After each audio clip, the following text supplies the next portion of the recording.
मैं ना कांग्रेस के खिलाफ हूं, ना पंडित नेहरू के खिलाफ हूं।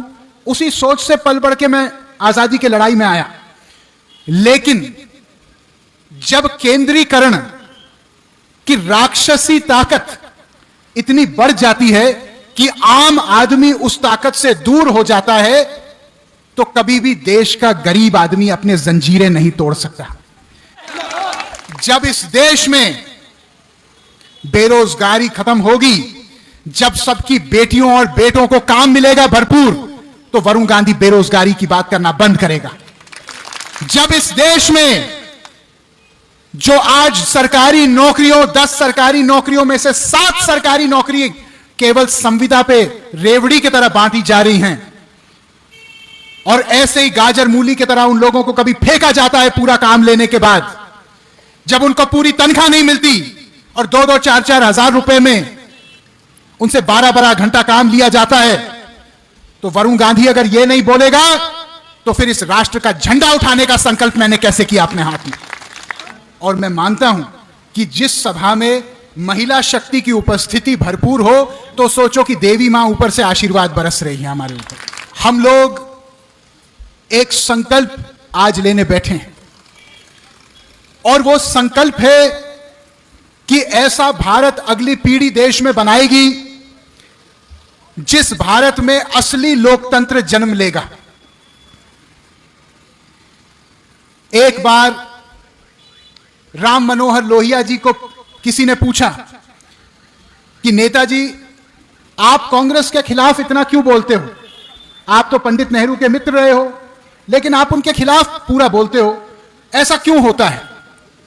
उन्होंने कहा कि देखिए, अगर हम लोग भ्रष्टाचार के खिलाफ बोलते हैं क्योंकि हम मानते हैं कि ईमानदारी और राष्ट्रभक्ति ये दोनों सगी बहनें हैं।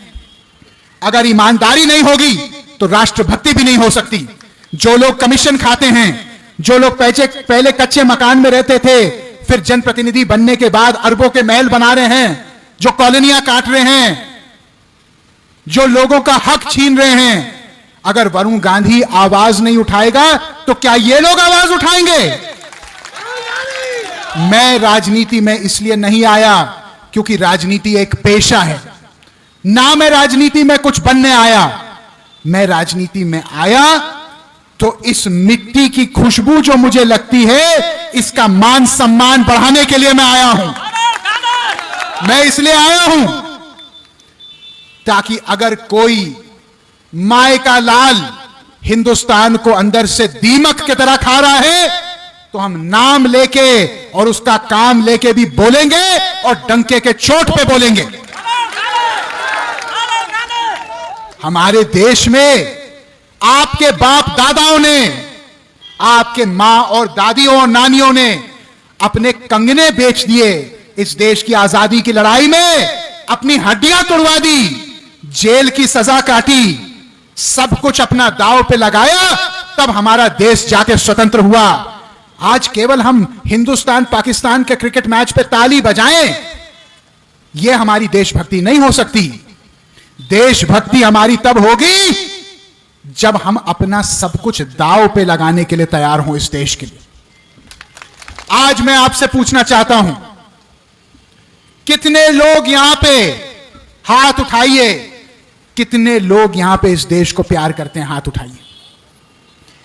कितने लोग अपने बच्चों को प्यार करते हैं? अपना हाथ उठाइए।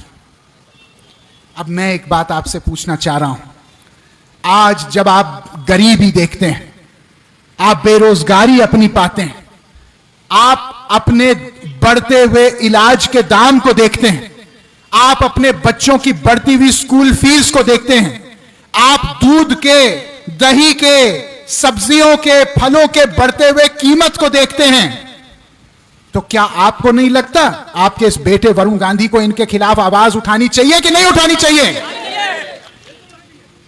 भाइयों, जब मैं राजनीति में आया